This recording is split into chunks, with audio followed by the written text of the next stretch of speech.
Wow, it's been a while, huh? I've been taking a little break, a little breather. If you got a Bible, I want to start in the Bible today. And I know if you've been here before, you're like, that's pretty weird.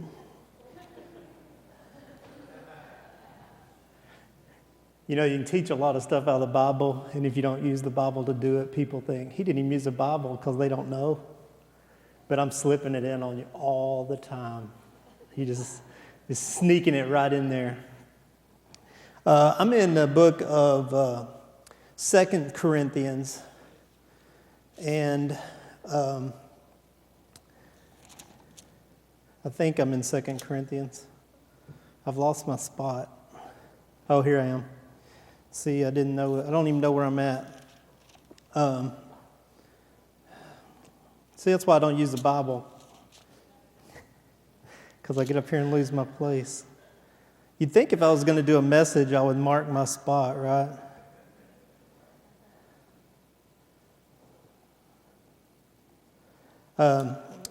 There was this guy named Paul in the Bible, and we're going to talk about him a little bit today. But I want to read you something that he wrote in one of his later letters in his lifetime. And Paul was kind of like a missionary. He traveled around, and he was transformed and changed by Jesus. And he started going out and telling people what had happened to him and what Jesus can do in their lives. And as he's going through his travels, he writes these letters back to these churches that he started. And the letter to Corinthians, the second letter, we know is at least the third letter. So really it would be like something, then 2 Corinthians, then 3 Corinthians. But we'll just go with 2 Corinthians because it's labeled like that in most of your Bibles. And I don't want to jack you up in the head any more than I already have. How about that? So in this letter, he's writing back to this church. And what he's doing is what he calls boasting, because there had been a lot of talk going on about, you know, I'm doing this and I'm doing that. And man, when I preached, 10,000 people came. And when we started the church, 50,000 people came the first week. And man, if 50,000 people came to my church the first week, I'd be depressed, because you can only go down from there. Like, you're going backwards from that point. But as he's talking and as he's going on and he's talking, he's like, man, I've got to be crazy because I'm not really boasting in the same way. And so what he's talking about is the things that he had gone through. So I'm just going to jump in here in 2 Corinthians chapter 11. And I'll start like in verse 21.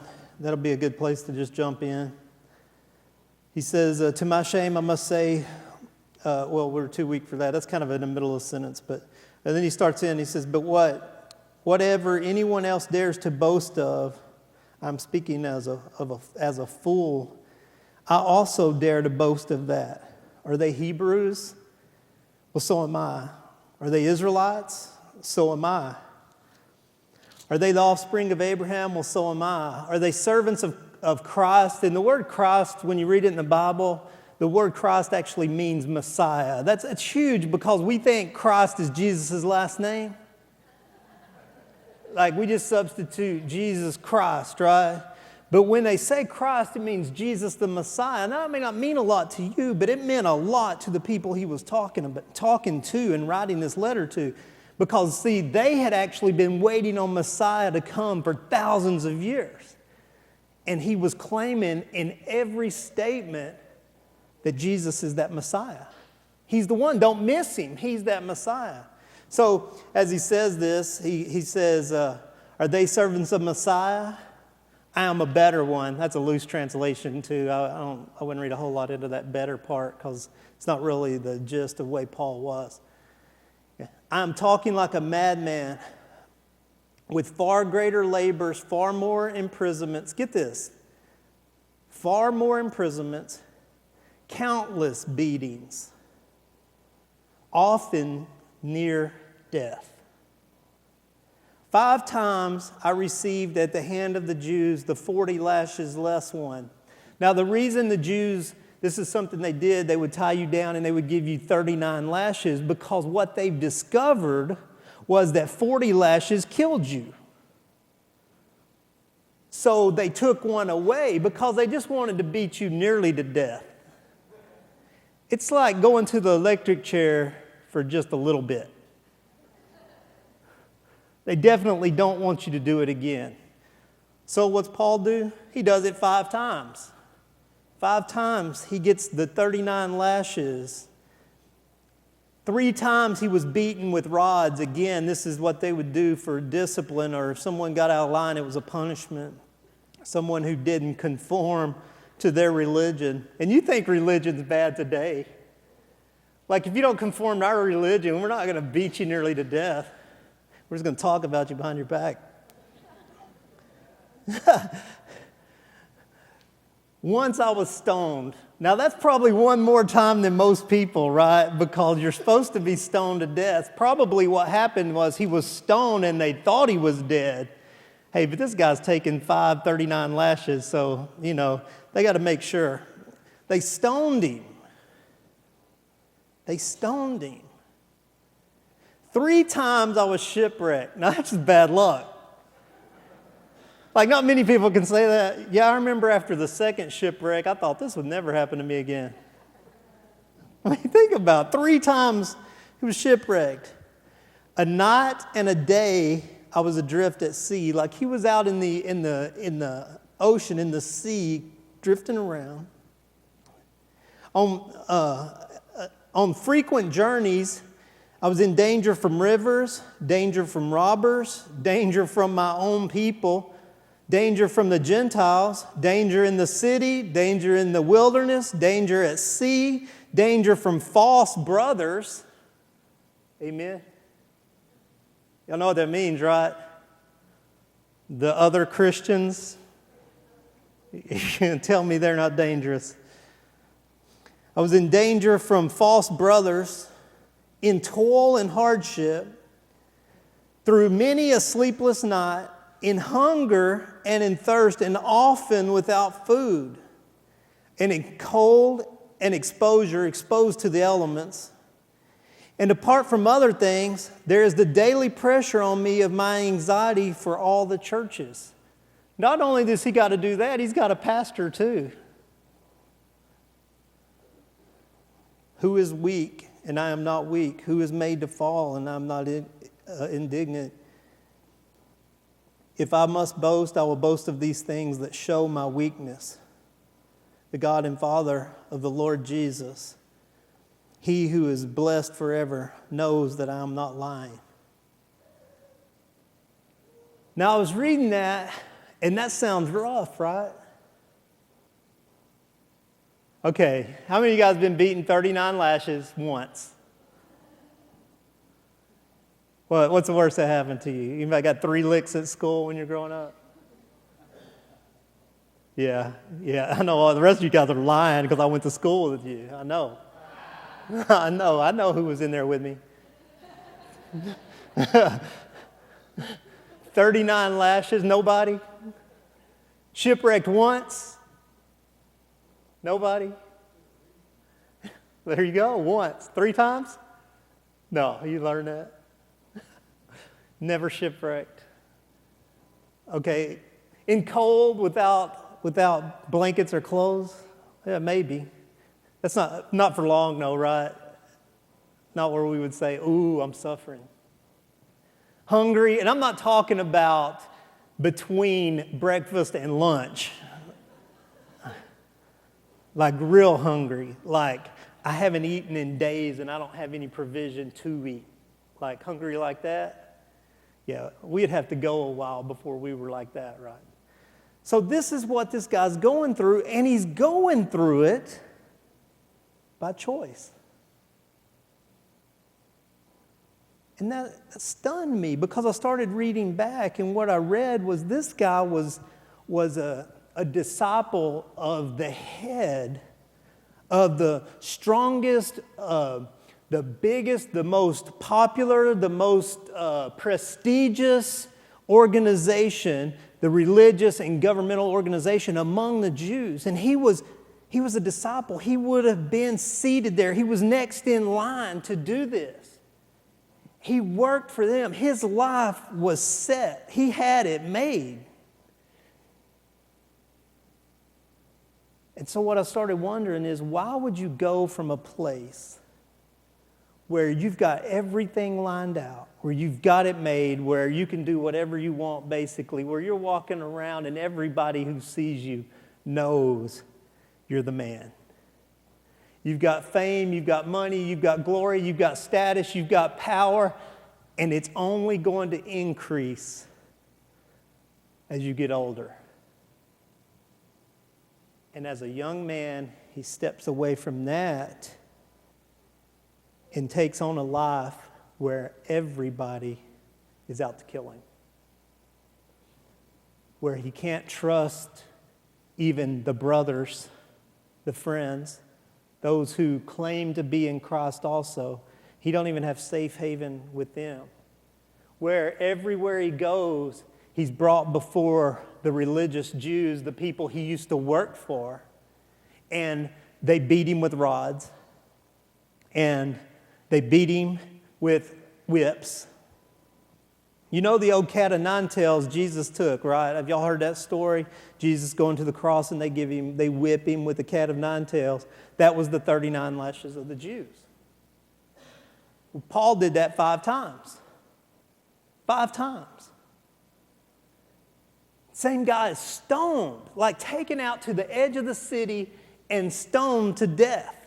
Now, stoning wasn't cool. It's not like today where you just go out in the parking lot and hit some weed. It was way different. They would take him to the edge of the city and they would throw rocks at him. And I'm sure they didn't get the little guy who only threw like 35, some guy pitching in Little League. They brought in the major leaguers because they wanted him dead. So the guys who could hurl the big rocks, the guys who could throw it hard and hurt him and knock him down and knock him out and make rocks actually penetrate his body. The ones who could bring about death with a rock.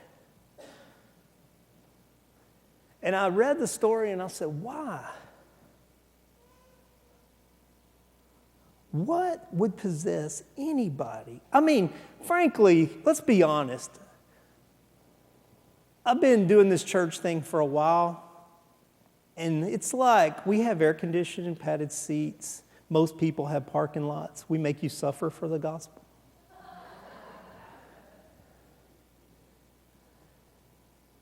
And people walk in and walk out every day like nothing ever happened.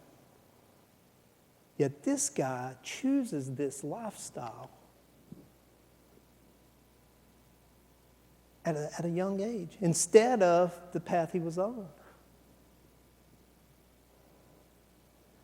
And it puzzled me, and it made me think, what would I do? But then when you flip back and you go to Acts, in the book of Acts, and the Acts, A-C-T-S, are the Acts of the Apostles. It's a book written telling the story, a historical account of what happens to these followers of Jesus as they start to do what he asks them to do in following him. And so this guy Luke, he writes down the Acts of the Apostles. And this guy Paul we were just talking about, his story gets called in here. Now his name wasn't always Paul, his name used to be Saul of Tarsus. So when you see like in the early Gospels, in the early Acts, you see this guy Saul, and Saul is working for the high up religious people, and his job is actually to hunt down, he's been given this letter to go to synagogues to hunt down these followers of Jesus, followers of what they call the way. He was sent out to hunt them down and to kill them. That was his job. And so this guy, Saul, was a bad guy. He was very rough and brutal and mean and angry and vicious and venomous guy, but also very zealous for God because Paul believed greatly in what he was doing was a call from God, that no one was going to step in and call himself Messiah. because God would not allow that. And so He was going to stamp out these followers of this guy who claimed to be Messiah. He felt like he was actually doing God a favor by killing and persecuting these Christians. So this was his job. And so as he leaves out and as he's sent out, we'll just pick this up in Acts chapter 8.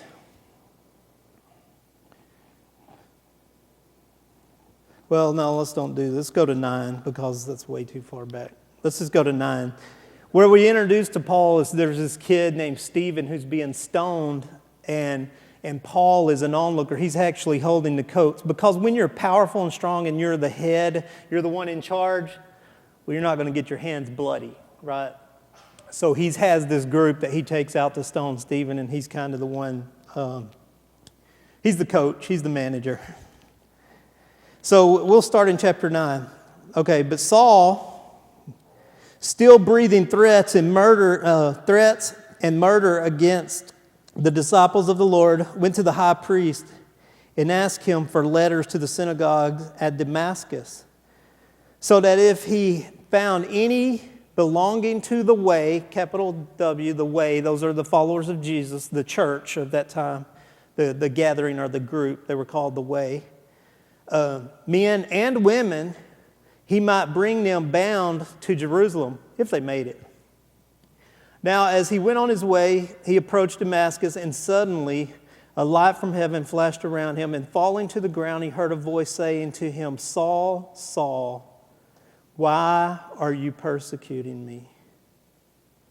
And he said, "Who are you, Lord?" And he said, "I am Jesus, whom you're persecuting. But rise and enter the city, and you will be told what you're to do."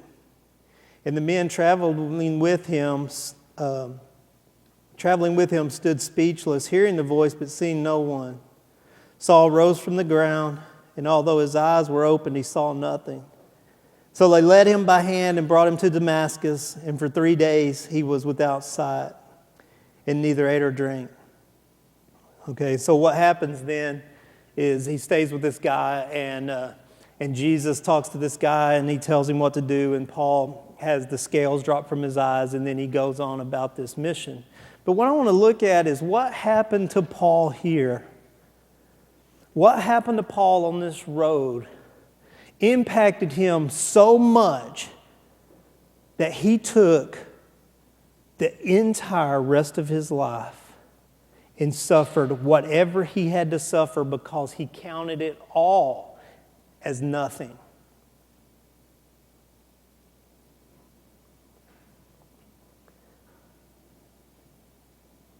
See, what happened to Paul is he had heard about Jesus, and he had heard that Jesus was Messiah, but he really didn't buy into that. He didn't see a benefit in it. Actually, he waited, and the benefits he saw were very much about the life that he was headed into, right?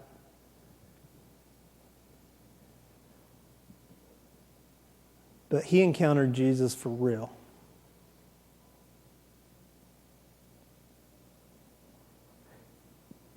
He encountered Jesus for real.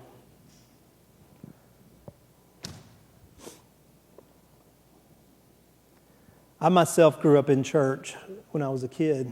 We went to church, and I heard about Jesus and heard about God, heard about the disciples, and knew all the Bible stories. I could tell you anything you want to know about anything. And I mean, I picked it up. It wasn't like just going in one ear and out the other. It was just information like anything else.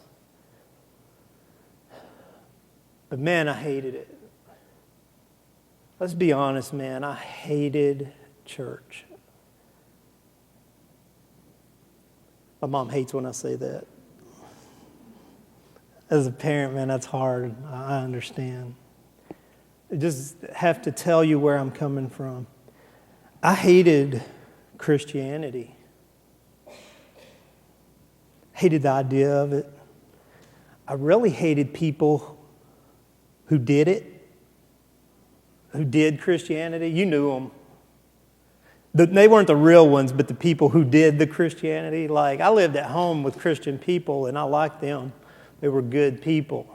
They actually knew something that I didn't know, but from the most part in my life experience, I had never met anyone who really was. You know what I mean?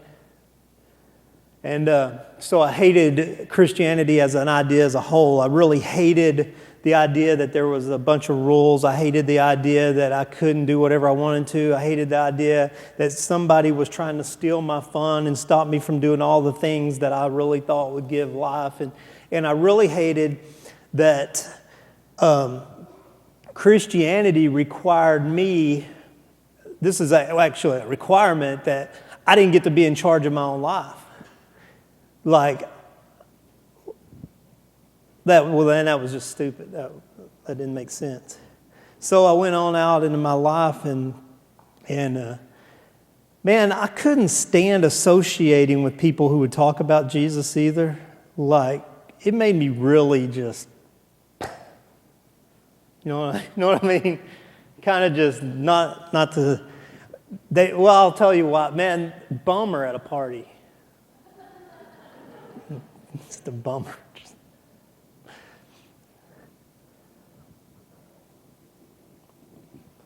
And I lived this life, and I went through this way, and man, just self-centered, self-consumed, worldly living, and addictions set in. Because here's the thing about things of the world: they trap you because at first they seem good and they look right and they look like fun, and man, they actually relieve the hell.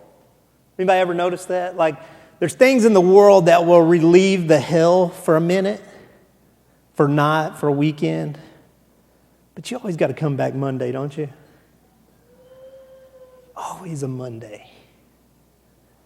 Hated Mondays too. Christians and Mondays.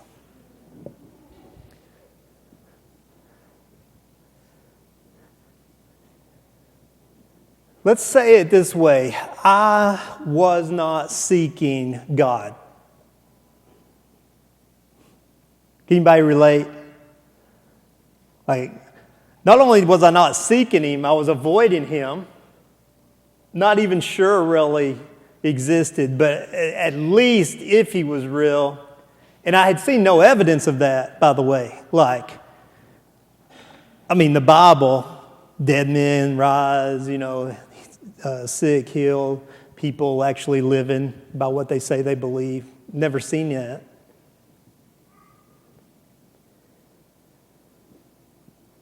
So, as I went on avoiding God and really not seeking God,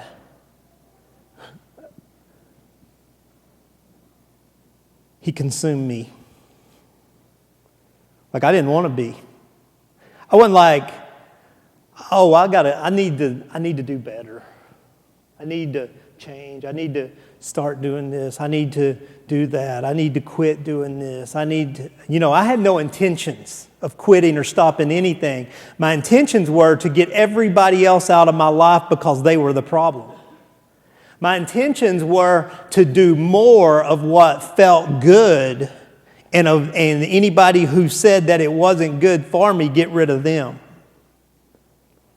My intentions were to live my life my way as far and as fast as I could go. And be king. Because it's good to be king.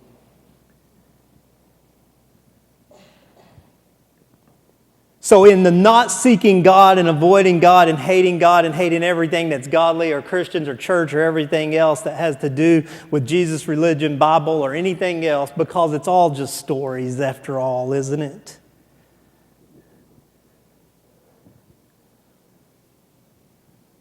God made Himself real.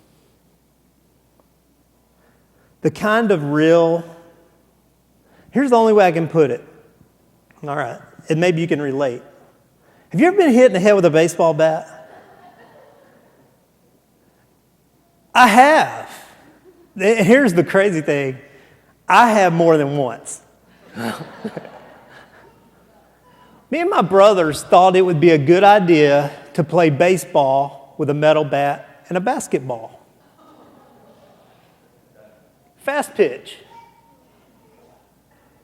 I'm going to tell you right now, that bat comes back hard and fast. And when it hits, you don't really feel it.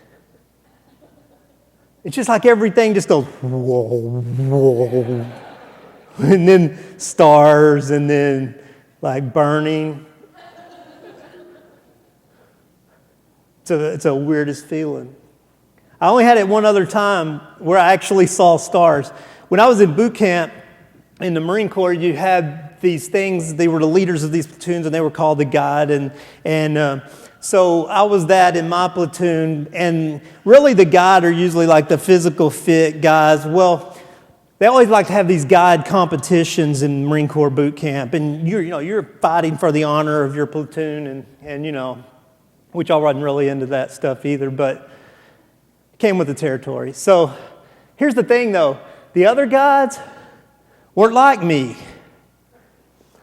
The other guides were from Chicago, and they were boxers, and they joined the Marines because they liked to fight. Now, I like to mouth, but avoid fights at all costs. I like to talk, and I really like to talk with people who like to fight and get real angry, because you can just say things that it never registers with them, but it's funny to everybody else. Yeah, that was me. I don't do that anymore. I was redeemed from that. Some. And a little. So anyway, they had this competition, and they said, okay, we're going to put on these helmets and we're going to box. And I went out there with all intentions of honoring my platoon well. But they said ding, and all I remember is I didn't really feel it. I didn't see it. But I remember seeing the sky and wondering how in the world I got on the ground. And I remember calling my drill instructor man. He was over me going, "You okay?" And I said, "Oh, man." And he said, "What?" And I was like, "Okay, I'm back." I didn't know anybody could hit that hard that fast. And I'm sure I went down like a rock. The baseball bat, the big boxer from Chicago, and Jesus. When Jesus made himself known to me, it was consuming. Now, you got to remember, I didn't want it. I didn't ask for it. I wasn't seeking it. And he hit me, and I didn't even see it coming. And he hit me so hard and so fast, and it made me see stars. And I don't know if Paul actually saw a lot and went blind. I don't know if that's a spiritual thing. It was probably a physical thing. But I know that there is a tunnel vision to it. I know that you see it is weird, it's out of body, it's whatever. There's no words to really describe it unless you've been hit in the head with a baseball bat.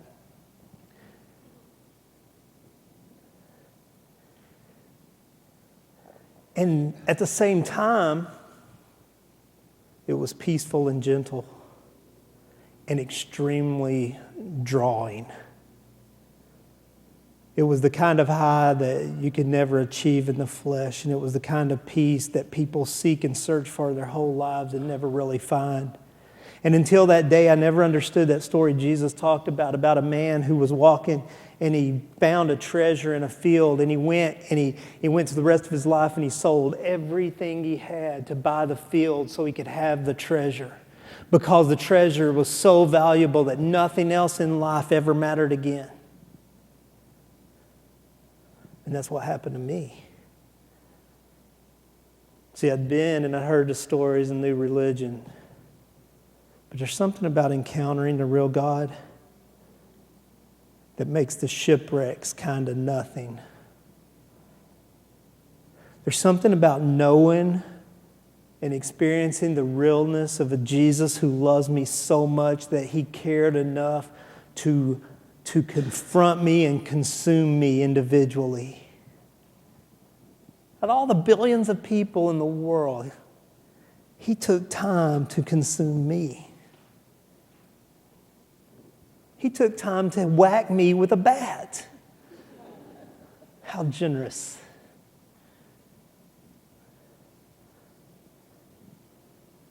See, then it doesn't matter anymore whether you're hungry or cold or shipwrecked or beaten or stoned with rocks. I had to clarify.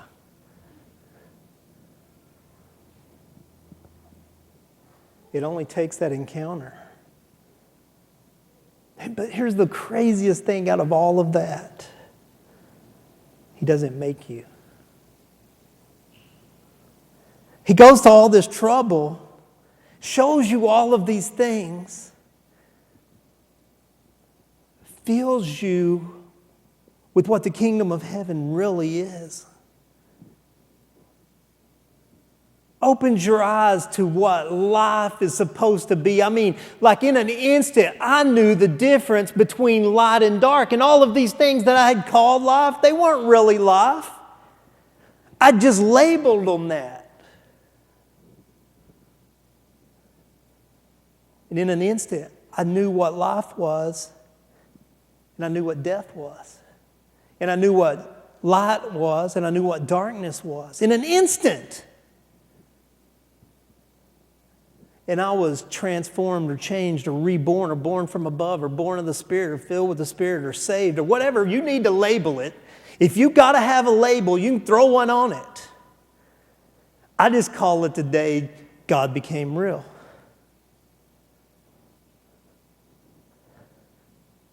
But here's the coolest part. He gave me an option if I wanted it or not. There's no force behind it. There's no force to it.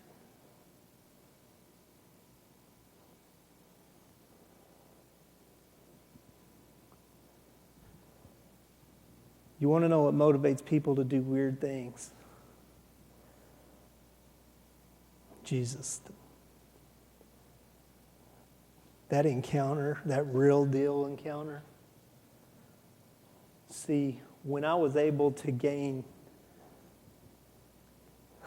whatever this is, I don't know if this is reality or consciousness or I don't understand it anymore. But whatever this is that we're in, when I was able to get back here, everything that I was before wasn't there. I know, I heard all the songs, Are You Washed in the Blood? You know, all that. I sung that crap forever.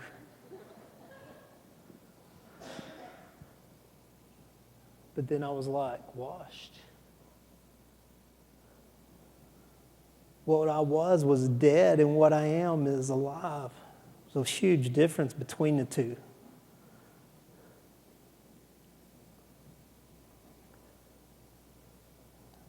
My addiction was gone. Instant.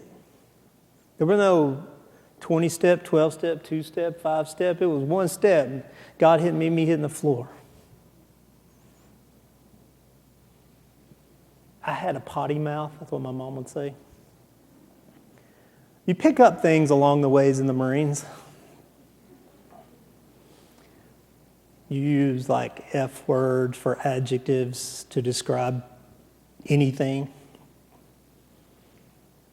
Even at Mom's kitchen table, which wasn't a good thing, because Mom can swing a bat too.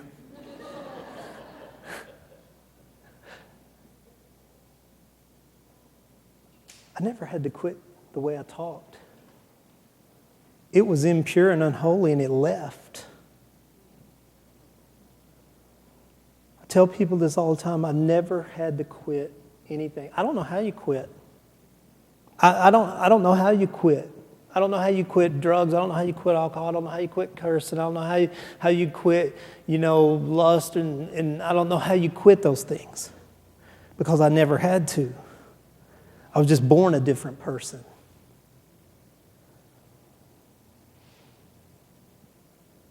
So here's the point of what I'm asking you. Is there anything that's ever happened in your life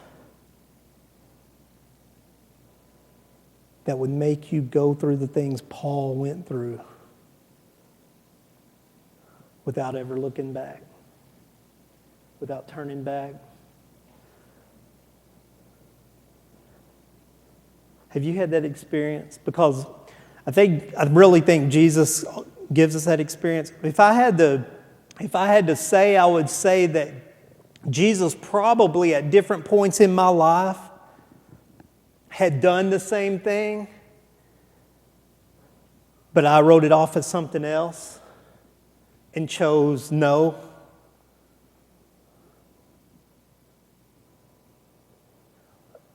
I mean, maybe you chose to start going to church, and maybe you chose to become a better person, and maybe you chose to try to put your family back together. Maybe you chose to quit drinking or cussing, or you chose to stop this and start this. Maybe you chose these things. And that's noble, but it's also very religious, and it'll never work for you. See, those are ideas of God, ideas about Jesus.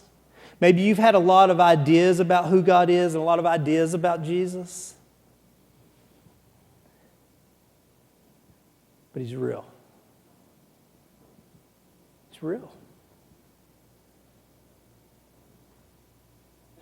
Now, I got a feeling that if He'll do that for me when I'm hate Him and hate His people and His stuff, and then if He'll do that to Paul,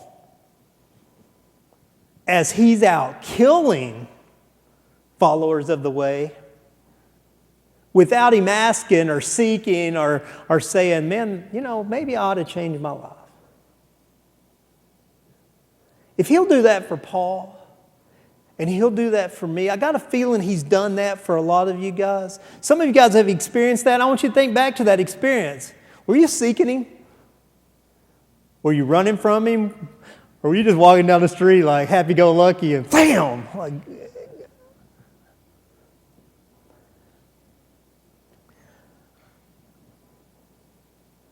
See, but what I want for you is I want you to know that this isn't made up.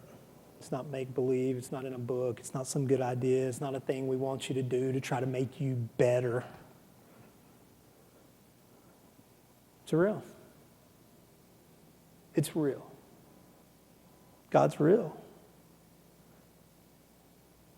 And the day you know that, and the day He shows you that, He invites you to that place of peace and in that place of holiness. Holiness just means set apart, and I believe really set apart from the things of the flesh and things of the world, and set apart from death, which is good.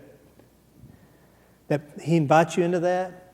See, what Paul did, he committed to it. And what I did, I said, yeah, I want this. Now, I used to be cool too, I have to tell you. Yes. My daughter don't think so. I was cool. It was cool. I gave up being cool. It cost me a lot of friends, and not because, and I don't think any follower of Jesus, you're not really following Jesus if you just turn your back on your friends and just say, I can't hang out with you anymore, I don't like you anymore. That's not really Jesus' style. But what I found out was, and I still see my friends today and I love them the same, we just don't have the things in common. And, you drift apart when you're like with people and you don't have those same things in common. And like what they think's cool and funny, you're like, man, that's not as cool as it was because like that brings death. Yeah, when you can see that, like they don't know it. They're just doing what they normally do. But when you can see it, it's not as fun. And when your eyes get open to those things, it's not as fun anymore. And so we just kind of, went our ways. I got weird, man. Started telling people about, Jesus. Hanging out with weird Christian people. I love church. And that's the weirdest thing ever. And here's why I love church, man. I didn't get changed in church. I didn't get transformed by church. Actually, when I went to church, I didn't like the dress. I didn't like the music. I didn't like the time it started. I didn't like the day of the week it was on. There was a lot of things I'd change about church. But I loved being there and hearing people sing about God and talk about God and preach and show scriptures. And like I felt like I was connected to what was real and right. And I wanted to be there and in that all the time. And I couldn't get enough and I just wanted more and more and more of it. I wanted to read the Bible. I wanted to consume the Bible. Now, I'm not a reader. Like, I made it through high school, and I'll be honest, I made it all the way through 12 grades of school without ever having to actually read a book. Because when I was in high school, they came out with DVD players. VCR players, tape players. You get just about any book you wanted on. They made movies out of all them old books. Awesome. I could tell you every actor in any story that was written. But I got consumed with knowing God. I got a bookshelf full of books. I keep them after I read them. They're like trophies. A lot of them I hate. I keep them anyway. And I'm like, why do I have that book up there? That book was horrible. I disagreed with everything written in that book. But I've learned more from people I disagreed with than I've ever learned from cheerleading and preaching to the choir. People who I disagree with, they challenge me. They move me forward. They make me seek and search and pray and ask God. And here's the weird thing. God will start speaking to you and He'll tell you to do weird things at weird times. You'll walk out of Walmart and He'll say, why'd you walk over that trash? Go back and pick that trash up. And you're like, you're a psycho. And then He'll say, a real follower of mine would go pick that trash up. You're like, that's cold. That's cold, man. Why would you have me do that? I don't know. I look around to see who He's going to use me to influence and look around. Nobody. He just likes a clean place.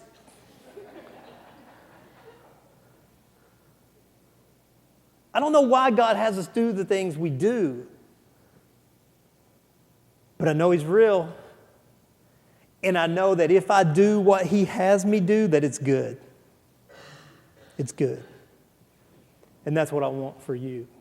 So here's what I'm asking you today. I'm asking you that I'm fixing to pray for you. We're going to take a minute here to just gather ourselves. And I want you to go back and find that place where God leveled you. That place where He became real. Go back and find that place and say, oh, I remember now. This is when nothing else mattered.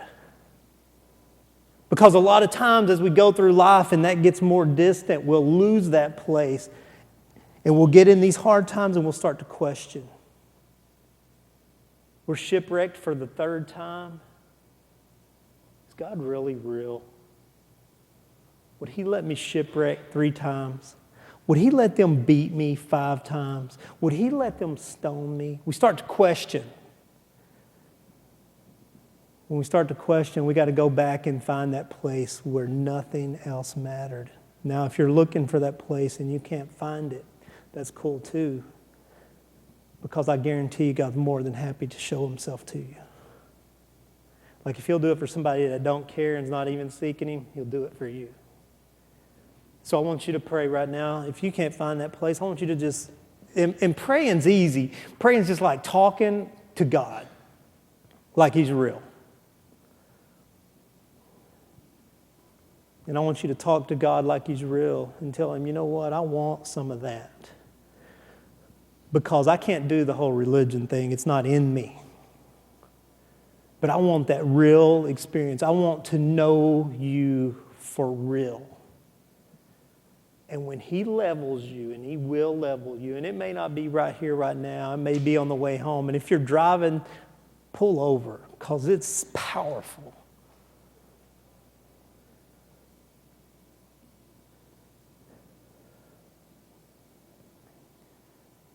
You got to commit.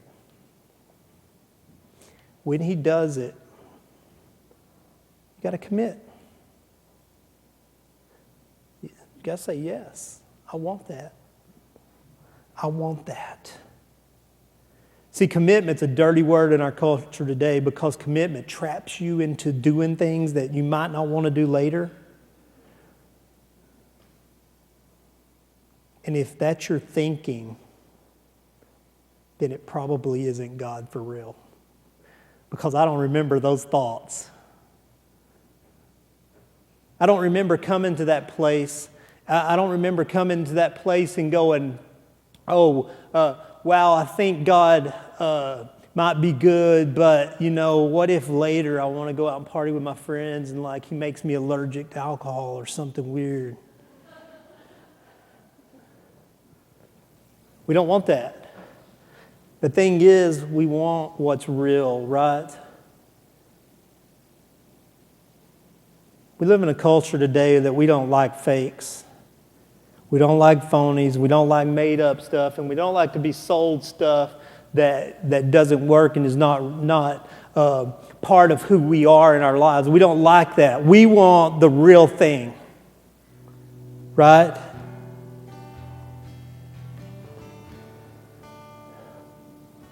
So right now, let's just shut down. Let's bow our heads. This is not a churchy thing to bow your heads. This is a Jesus thing. He calls it going into that prayer closet. It helps us to shut out what's around us and what's going on. And I've found that when we do that, we can hear from God a whole lot better. And so what I want to do is just take a minute. And I want us to seek that place where God was once real. That place in our lives that changed everything. That place in our lives where everything that we were died and everything that we ever will be was born and given life. Maybe today you're struggling with these things or you're trying to work on it. Well, what God's given is free gift and you don't really have to work on it. If you're trying today to quit something, maybe you're just barking up the wrong tree. Maybe you need to go find that place.